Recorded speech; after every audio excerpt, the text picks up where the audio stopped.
Authorities in New York have moved against the Occupy Wall Street protest in a local park, and it now looks like crackdowns are going to follow in other cities, both in the US and around the world.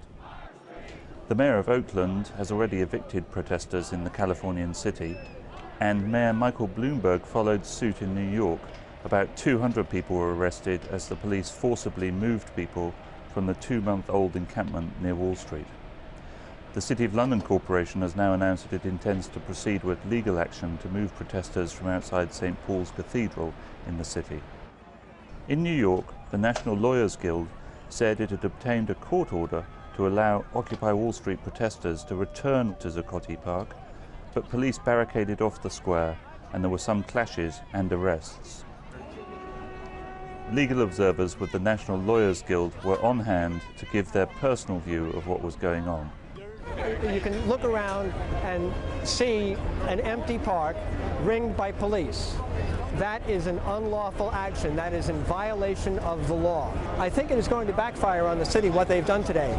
Pretty much the way what Oakland did backfired on them, and what Atlanta did backfired on them. It's going to backfire, and it's just going to result in more people with us. Many people were expecting the New York authorities to wait until winter for the weather simply to clear protesters, but Mayor Michael Bloomberg decided to act. There is no ambiguity in the law here.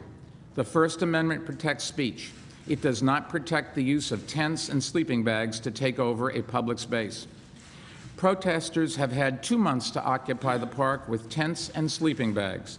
Now they will have to occupy the space with the power of their arguments. Some of the protesters insisted that the mayor's actions would not put them off.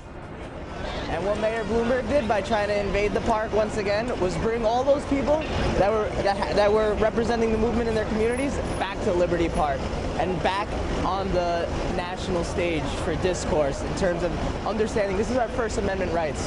You have no right to be doing this. And so it's rejuvenated us. Eventually, after going to court, the protesters were allowed back into Zuccotti Park by the police.